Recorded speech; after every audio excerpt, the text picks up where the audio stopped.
Hello friends, welcome to our YouTube channel civil services dream.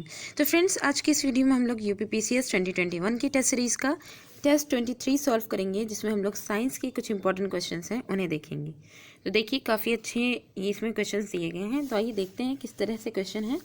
तो देखिए, first जो question है उसमें है, इनमें से सर्पिल आकार की मंदाकिनी कौन सी है। सर्पिल आकार की जो मंदाकिनी है वो कौन सी है, डिस्क शेप की।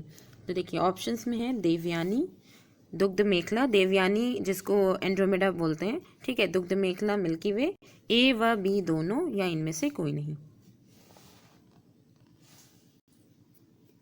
तो क्वेश्चन 1 का करेक्ट आंसर है ऑप्शन सी, ए व बी दोनों। ये दोनों ही, जो दुग्ध मेखला है, मिल्की वे, ये भी जो है सर्पिल आकार की डिस्क शेप की जो है मंदाकिनी है।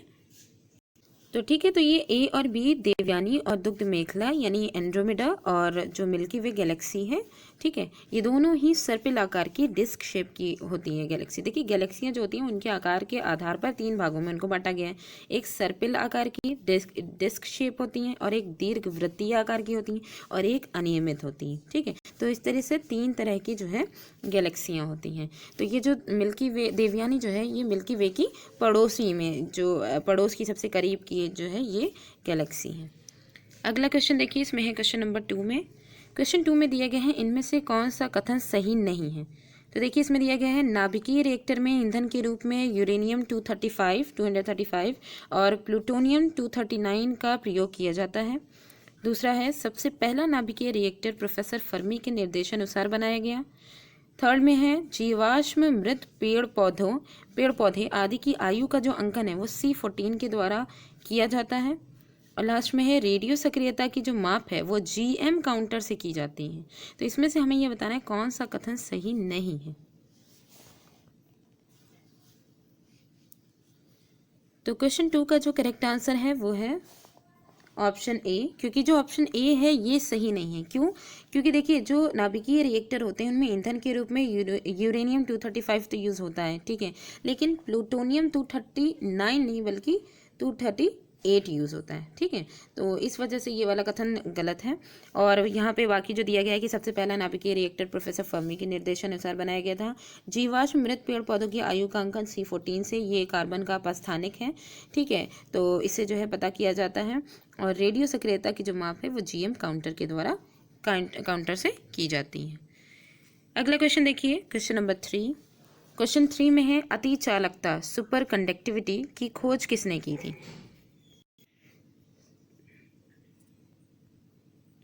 सुपर कंडक्टिविटी की जो खोज है वो उसमें पूछा गया है किसने की है। तो देखिए, इसमें कैमरलिंग ओन्स, हेनरी बैकरल, स्ट्रॉसमैन या एडविन हब्बल।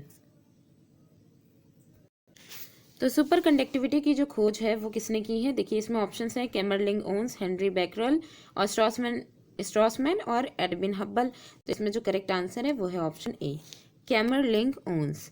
हम यहाँ पे ये देख लें कि अति चालकता यानी सुपर कंडक्टिविटी जो है वो होती क्या है। तो देखिए, इसमें ये होता यह है कि अत्यंत निम्न ताप पर, ठीक है, जब टेम्परेचर एकदम लो हो, कुछ पदार्थों का विद्युत प्रतिरोध शून्य हो जाता है। ठीक है, तो उन्हें ही अतिचालक कहते हैं, उन्हें ही सुपर कंडक्टर कहते हैं, जिनका जो विद्युत प्रतिरोध होता है, जो इलेक्ट्रिक रेजिस्टेंस होता है वो शून्य हो जाता है। और इस गुण को ही हम अतिचालकता कहते हैं। तो इसमें मुख्यतः जो अतिचालक पदार्थ होते हैं वो पूर्णतः चुंबकीय कवच धारण करता है। ठीक है, अतिचालक पदार्थ क्या कर लेता है, चुंबकीय कवच जो होता है वो धारण कर लेता है, जिसे कोई अन्य जो चुंबकीय पदार्थ है, ठीक है, वो चुंबकीय बल रेखा भेद करके उसके अंदर नहीं जा सकता है। मेनली हम ये कह सकते हैं कि जो सुपर कंडक्टर होते हैं उनके अंदर अगर सुपर कंडक्टिविटी आ गई है तो हम ये कह सकते हैं कि उनके अंदर जो चुंबकीय प्रभाव इतना आ जाता है, कंप्लीट जो है चुंबकीय प्रभाव आ जाता है कि कोई और अगर चुंबक उनके एरिया में जाने की कोशिश करे वो तुरंत उनको रिपल कर देगा, लेकिन किसको, सिर्फ मैग्नेट को ही रिपल करेगा। ठीक है, तो ऐसे जो है ये जो होते हैं, ऐसा जो इनके अंदर सुपर कंडक्टिविटी का जो इनके अंदर गुण आ जाता है, तो वही जो है अतिचालक कहलाते हैं। इसकी खोज कैमरलिंग ओन्स ने की थी। अगला क्वेश्चन देखिए, क्वेश्चन नंबर 4। क्वेश्चन 4 में है, जब कैथोड किरणें किसी उच्च परमाणु क्रमांक वाली धातुओं पर गिरती हैं तो ये कौन सी किरणें उत्पन्न करती हैं। ऑप्शंस हैं, धनात्मक किरणें, पाई मैसॉन, एक्स किरणें या इनमें से कोई नहीं। क्वेश्चन 4 का जो करेक्ट आंसर है वो है ऑप्शन सी, एक्स किरणें। कैथोड किरणें जो है वो उच्च गलनांक की किसी भी धातु, जैसे कि जो टंगस्टन है ये उच्च गलनांक की धातु है ना, उससे जैसे ये टकराती हैं तो एक्सरेज को उत्पन्न करती हैं। नेक्स्ट क्वेश्चन देखिए, क्वेश्चन नंबर 5। इसमें दिया गया है पदार्थ की पांचवी अवस्था को क्या कहते हैं। तो इसमें ऑप्शन देखिए, ठोस द्रव, प्लाज्मा, बोस आइंस्टाइन कंडेंसेट, या इनमें से कोई नहीं।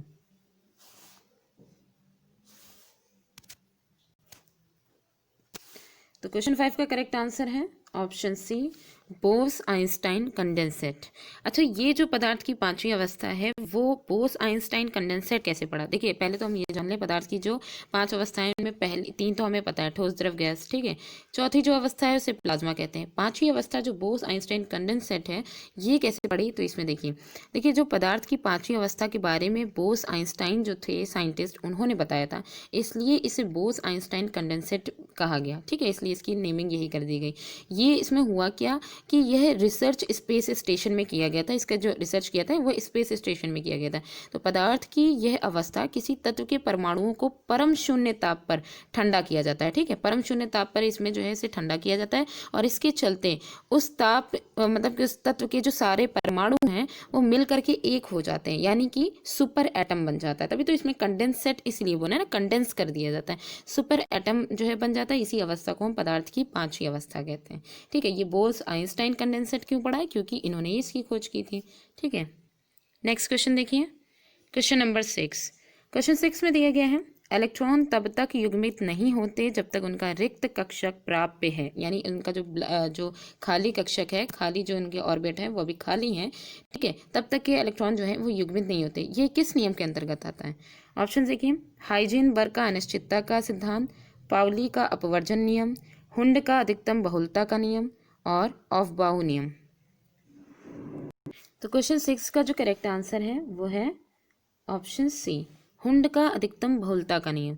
हुंड की जो अधिकतम बहुलता के नियम में क्या कहा गया है कि इलेक्ट्रॉन तब तक युग्मित नहीं होते जब तक उनका रिक्त कक्षक प्राप्य है। कहने का मतलब यह है किसी भी ऑर्बिटल के जो उपकक्षक होते हैं, जैसे हम एक एग्जांपल ले लेते हैं कार्बन। कार्बन का परमाणु क्रमांक क्या होता है, 6 होता है, ठीक है। तो पहला एस ब्लॉक में तो कितने 2 इलेक्ट्रॉन चले जाएंगे, और पी ब्लॉक में 2 इसमें चले जाएंगे तो बचेंगे कितने 4। पी के 3 खाने होते हैं, ठीक है। तो ये जो हुंड का नियम है वो क्या कहता है कि किसी भी ऑर्बिटल के जो उपकक्षक हैं, मान लीजिए एस वाला पूरा कंप्लीट है, ठीक, उपकक्षक इसके जो ये पूरा पी ऑर्बिटल है तो इसके ये 3 उपकक्षक हैं, तो उनमें इलेक्ट्रॉन पहले एक एक करके भरेंगे, पहले हम एक एक डालेंगे, ठीक है। मान लीजिए इसमें 4 जाने हैं तो पहले एक एक चले गए, उसके बाद फिर जब एक एक करके पूरी आधी जो है ऑर्बिट पूरी कंप्लीट हो जाएगी उसके बाद इनको युग्म में करेंगे, तो फिर एक ही तो इलेक्ट्रॉन बचा, तो वो पहला वाला जो होगा ऑर्बिट वो युग्म में हो जाएगा, बाकी सब ऐसे ही रहेंगे, ठीक है। तो यही नियम क्या बताता है, हुंड का अधिकतम बहुलता का नियम कहता है, ठीक है। अगला क्वेश्चन देखिए, क्वेश्चन 7 में है निम्न में से कौन सा कथन सही है। पहले स्टेटमेंट दिया गया है कि सबसे अधिक विद्युत ऋणात्मकता क्लोरीन की होती है, इलेक्ट्रोनेगेटिविटी। सबसे अधिक इलेक्ट्रॉन बंधुता, जिसको इलेक्ट्रॉन एफिनिटी बोलते हैं, वो फ्लोरीन की होती है। तो इसमें हमें कूट की सहायता से आंसर देना है कि कौन सा स्टेटमेंट सही है। केवल एक सही है, केवल 2 सही है, 1 व 2 दोनों सही है, या इनमें से कोई सही नहीं है। देखिए जो क्वेश्चन 7 का करेक्ट आंसर है वो है ऑप्शन डी, इनमें से कोई नहीं। दोनों ही स्टेटमेंट गलत हैं। कैसे गलत हैं ये भी हम यहाँ पे देख लें। पहले हम ये जान लें कि जो विद्युत ऋणात्मकता क्या होती है, इलेक्ट्रॉन बंधुता क्या होती है। देखिए जो इलेक्ट्रॉन बंधुता होती है उसका मतलब, इसको इलेक्ट्रॉन एफिनिटी बोलते हैं। इसका सिंपल सा मतलब ये होता है कि जो इलेक्ट्रॉनों को बांधने की क्षमता होती है, ठीक है, आपस में जो है बांधने की या ग्रहण करने की जो क्षमता होती है, उसी को ही हम इलेक्ट्रॉन, उसमें जितनी ऊर्जा उत्सर्जित होती है, जैसे इलेक्ट्रॉन को बांधने या ग्रहण करने में, ग्रहण करते समय में जितनी ऊर्जा उत्सर्जित होती है, रिलीज होती है, उसी को ही हम इलेक्ट्रॉन बंधुता या इलेक्ट्रॉन एफिनिटी कहते हैं। फॉर एग्जाम्पल समझिए जैसे क्लोरीन है, ठीक है, क्लोरीन अभी ये उदासीन अवस्था में है क्योंकि अभी इस पर कोई चार्ज नहीं है, तो उदासीन अवस्था में है। हालांकि इसके आउटर मोस्ट सेल में 1 इलेक्ट्रॉन की कमी है। अब उसको पूरा करने के लिए 1 इलेक्ट्रॉन ग्रहण करेगा, ठीक है, क्या करेगा, 1 इलेक्ट्रॉन ग्रहण करेगा। तो यही इलेक्ट्रॉन ग्रहण करते समय में जब इसके पास एक चार्ज आ जाता है तो Cl माइनस आ जाता है, ठीक है। तो इसको ग्रहण करते समय जो ऊर्जा रिलीज होती है, ठीक है, उसकी मात्रा कितनी होती है, -3 पॉइंट। अगर रिलीज हो रही है तो माइनस में होगी, अगर ली जा रही है तो प्लस में हो जाएगी। तो 3.6 इलेक्ट्रॉन वोल्ट होती है। तो यही जो ऊर्जा रिलीज होती है इसी को हम क्या कहते हैं, इलेक्ट्रॉन एफिनिटी कहते हैं। तो ये वाला जो सेकेंड वाला स्टेटमेंट है जिसमें इलेक्ट्रॉन बंधुता फ्लोरीन की होती है, ये गलत है। इलेक्ट्रॉन बंधुता जो सबसे अधिक होती है वो जो है क्लोरीन की होती है, और जो 7th A ग्रुप के जो एलिमेंट होते हैं उनकी होती है। ठीक है, तो इसलिए ये गलत है। अच्छा, अब दूसरा देख लीजिए, इलेक्ट्रॉन नेगेटिविटी। तो ये जो इलेक्ट्रोनेगेटिविटी है ये क्या होती है, इसमें क्या होता है, किसी तत्व की परमाणु की जो क्षमता है, ठीक है, किसी तत्व की परमाणु की वह क्षमता जिससे वह साझेदारी की इलेक्ट्रॉन जोड़ी को अपनी ओर खींचता है। कहने का मतलब ये है कि जैसे जैसे आप ये समझिए कि जैसे फ्लोरीन है। देखिए, जैसे जो फ्लोरीन होता है ना, फ्लोरीन क्या करेगा कि कोई भी अगर आउटर मोस्ट सेल में मान लीजिए एक इलेक्ट्रॉन की इसको ज़रूरत है, ये जिसके साथ भी साझा कर रहा है, तो ये जो कोवेलेंट बॉन्ड बनाएगा साझे वाला इलेक्ट्रॉन, तो ये क्या करेगा, ये सारे के सारे इलेक्ट्रॉनों को अपनी ओर खींच लेगा। तो इलेक्ट्रोनेगेटिविटी यही होती है कि किसी भी तत्व की परमाणु की वह क्षमता जिससे वह साझेदारी करने वाले जो इलेक्ट्रॉन है, इलेक्ट्रॉन जोड़ी को अपनी ओर खींचता है, जिस ताकत से, जिस एनर्जी से, जिस स्पीड से अपनी ओर खींचता है, वही उसकी इलेक्ट्रोनेगेटिविटी कहलाती है। अब ये जो इलेक्ट्रोनेगेटिविटी है वो सबसे अधिक किसकी होती है, तो फ्लोरीन की सबसे अधिक इलेक्ट्रोनेगेटिविटी होती है। ठीक है, इस वजह से पहला वाला गलत है, और इसके बाद जो है अन्य ऑक्सीजन या क्लोरीन वगैरह इसके बाद आते हैं। ठीक है, तो इसलिए हमारा जो 7 का करेक्ट आंसर हुआ वो ऑप्शन डी हुआ। नेक्स्ट क्वेश्चन देखिए, क्वेश्चन नंबर 8। क्वेश्चन 8 में है, इनमें से कौन कौन सी अर्धसूत्री विभाजन जो होता है वो मियोसिस होता है, मियोसिस डिवीजन। अर्धसूत्री विभाजन की अवस्थाएं हैं, तो 5 अवस्थाएं हैं: अंतरावस्था, प्रोफेस, इंटरफेस। ठीक है, देखिए, तो ये जो अर्धसूत्री विभाजन का यहाँ पूछा गया है, 5 यहाँ पे जो है इसकी फेजेस दिए गए हैं। ठीक है, तो देखिए, पहली वाली जो अंतरावस्था है जिसे इंटरफेस बोलेंगे, उसके बाद डिप्लोटीन होता है, फिर मेटाफेज है, एनाफेज है, और फिर प्रोफेज है। तो इन 5 में से कौन सी अर्धसूत्री विभाजन यानी मियोसिस की जो है अवस्थाएं हैं। ठीक है, मियोसिस की सरफेस की अवस्थाएं पूछी जा रही हैं। तो देखिए, कूट की सहायता से हमें इसका आंसर देना है। 1, 2 व 4, 3, 4 व 5, 2, 3, 4 व 5, या फिर सभी। तो क्वेश्चन 8 का जो करेक्ट आंसर है वो है ऑप्शन बी। ठीक है, 3, 4 और 5 यानी कि मेटाफेज हो जाएगी, एनाफेज हो जाएगी, और प्रोफेज हो जाएगी। कैसे, ये हम देख लेते हैं। देखिए, जो विभाजन होता है, तो देखिए यहाँ पे पहले हम ये देख लें कि जो सेल डिवीजन होता है, कोशिका विभाजन, वो कितनी तरह का होता है। कोशिका विभाजन 3 तरह का होता है। ठीक है, ए माइटोसिस होता है जिसे हम क्या बोलते हैं, आसूत्री बोलते हैं। ठीक है, तो ए माइटोसिस होता है, उसके बाद माइटोसिस होता है जिसको हम समसूत्री बोलते हैं। तो जो है क्या हो गया, आसूत्री हो गया, समसूत्री हो गया, उसके बाद मियोसिस होता है। ठीक है, मियोसिस को जो है हम अर्धसूत्री बोलते हैं, जिससे रिलेटेड हमारा क्वेश्चन पूछा गया है। तो जो मियोसिस होती है, इसकी अगर सरफेस की जो है, इसकी मियोसिस जो है वो 2 तरीके की, 2 कंडीशन में इसकी होती है। एक मियोसिस फर्स्ट होती है और एक मियोसिस सेकंड होती है। मियोसिस फर्स्ट जो होती है, इसमें जो है स्टेजेस हैं, उनमें आती है आपकी प्रोफेज होती है, मेटाफेज होती है, एनाफेज होती है, टेलोफेज होती है। ये जो यहाँ पे मियोसिस फर्स्ट में दी गई है, यही आपकी माइटोसिस में भी होती है। ठीक है, लेकिन भाई बस जो माइटोसिस होती है उसमें अंतरावस्था और जुड़ जाती है, आगे की पहली जो स्टेज होती है वो ये हो जाती है। ठीक है, तो हमें यहाँ पे देखना है कि जो मियोसिस यानी अर्धसूत्री विभाजन है, उसकी स्टेजेस ऊपर वाली जो सरफेस वाली है, बस हमें वही देखना था। तो इसमें क्या क्या होती है, प्रोफेज होती है, मेटाफेज होती है, एनाफेज होती है, और टीलोफेज होती है। तो यहाँ पे मेटाफेज, एनाफेज, टीलोफेज ये तो यहाँ पे दे दी गई। अंतरावस्था जो थी वो किसकी थी, जो है माइटोसिस डिवीजन जो थी उसकी थी। अब आता है सवाल, ये डिप्लोटीन है, ये किसका पोर्शन है। तो ये देखिए, डिप्लोटीन जो होता है वो जो अर्धसूत्री विभाजन की पहली स्टेज यानी प्रोफेज, वो अनदर पार्ट में जो डिवाइड होती है, लेप्टोटीन, जाइगोटीन, पैचिटीन, डिप्लोटीन और डाइकाइनेसिस। तो इसमें से डिप्लोटीन दिया गया। तो हमें खाली कितना पता करना है, सरफेस का पता करना है कि कौन सी मियोसिस की होगी। तो इस वजह से जो हमारा आंसर है वो ऑप्शन बी है, 3, 4, 5। नेक्स्ट क्वेश्चन देखिए, क्वेश्चन नंबर 9। इसमें दिया गया है, सील के फ्लिपर, चमगादड़ के पंख, बिल्ली का पंजा आदि किस प्रकार के अंग हैं। ऑप्शन हैं समरूप अंग, एनालॉगस, समजात अंग, होमोलॉगस, अवशेषी अंग, वेस्टाइजल ऑर्गन, या फिर इनमें से कोई नहीं। तो क्वेश्चन 9 का करेक्ट आंसर है ऑप्शन बी, समजात अंग, होमोलॉगस।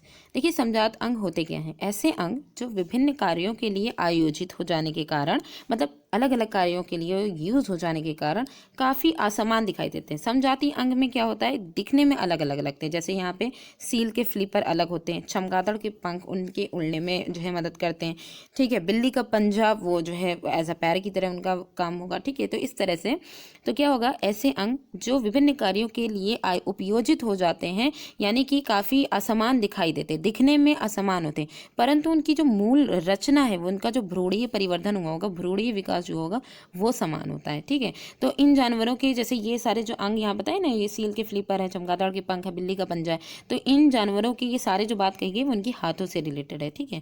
तो इन जानवरों की ये जो अंग है, उनके हाथों की जैसे बनावट जो होती है, उसमें जैसे देखिए हाथों की जो बनावट होती है, उसमें बोन्स की अगर बात की जाए तो ऊपर वाली, हम अपने मनुष्य के हाथ की बात कर सकते हैं, उसी से ही हमको सारा एग्जाम्पल पता चल जाएगा। तो ऊपर की जो बोन होती है, ठीक है, उसको ह्यूमरस बोलते हैं। उसके बाद उसके नीचे वाला जो जोड़ होता है उसको हम रेडियोल्ना बोलते हैं। फिर उसके बाद पंजे की जो होती हैं वो कार्पस और मेटाकार्पस होती हैं। तो यही सारी आपको चमगादड़ के पंख में भी मिलेंगी, बिल्ली के पंजे में भी मिलेंगी, सील के फ्लिपर में भी मिलेंगी। तो वही है, समजातीय अंग क्या होंगे, जो दिखने में अलग हों लेकिन उनका जो बनावट, उनका जो भ्रूणीय प्रवर्धन होगा और मूल रचना जो होगी वो एक जैसी होगी, समान होगी, ठीक है। लास्ट क्वेश्चन है क्वेश्चन नंबर 10। इसमें कहा गया है जब दो जोड़ी विपरीत लक्षणों वाले पौधे, दो जोड़ी विपरीत लक्षणों वाले पौधों के बीच में संकरण यानी क्रॉस कराया जाता है, तो दोनों लक्षणों का पृथक्करण स्वतंत्र रूप से होता है। यानी दोनों ही जो अलग अलग प्रकार के जो पौधे हैं, उनके जो गुण हैं वो अलग अलग तरह से दिखाई देते हैं। ये है मेंडल का कौन सा नियम है? ऑप्शन है पृथक्करण का नियम, प्रभाविकता का नियम, स्वतंत्र अपव्यूहन का नियम, या फिर सहलग्नता। देखिए जो यहाँ पे पृथक्करण का नियम है वो लॉ ऑफ सेग्रीगेशन हो जाएगा, प्रभाविकता का नियम लॉ ऑफ डोमिनेंस, स्वतंत्र अपव्यूहन का नियम इंडिपेंडेंट असॉर्टमेंट, सहलग्नता लिंकेज, ठीक है। तो इसमें हमें आंसर बताना है। तो क्वेश्चन 10 का जो करेक्ट आंसर है वो है ऑप्शन सी, स्वतंत्र अपव्ययन का नियम, इंडिपेंडेंट असॉर्टमेंट। तो इसमें होता क्या है, इसमें जब दो जोड़ी विपरीत लक्षण वाले पौधों के बीच में क्रॉस कराया जाता है तो दोनों लक्षणों का पृथक्करण स्वतंत्र रूप से होता है। कहने का मतलब ये है कि दो अगर प्लांट हम क्रॉस करा रहे हैं दोनों प्लांटों के बीच में, ठीक है, तो इनके बीच में अगर हम क्रॉस करा रहे हैं तो पहली पीढ़ी में जो है जो पहला जो प्लांट का जो गुण है वो दूसरे वाले के गुण को छुपाएगा नहीं, उसके ऊपर प्रभावी नहीं हो जाएगा, ठीक है। दोनों के ही हमें लक्षण देखने को मिलेंगे। जैसे अगर फ्लावर में जैसे सफ़ेद और जो है लाल गुलाब के बीच में क्रॉस कराया जा रहा है तो हमारा जो कलर मिलेगा, जो भी हमें नया जो फ्लावर मिलेगा उसमें दोनों के गुण देखने को मिलेंगे, सफ़ेद गुलाब के भी देखने को मिलेंगे और लाल वाले गुलाब जो है उसके भी देखने को मिलेंगे। तो यही है, ये स्वतंत्र अपव्यूहन का नियम सिंपल इतना बताता है कि कोई भी कैरेक्टर जो है, किसी भी पहले वाले जो गुण के जो पौधे हैं, ठीक है, वो दूसरे पौधे के जो कैरेक्टर हैं, उनके जो लक्षण हैं उनको छुपाएंगे नहीं, ठीक है, उनके ऊपर वो खुद प्रभावी नहीं होंगे, दोनों ही के आपको कैरेक्टर देखने को मिलेंगे। तो यही स्वतंत्र अपव्यूहन का नियम है, ठीक है। तो दोस्तों ये वीडियो यहीं पे ही एंड होती है। वीडियो कैसी लगी कमेंट करके ज़रूर बताइएगा। Thanks for watching.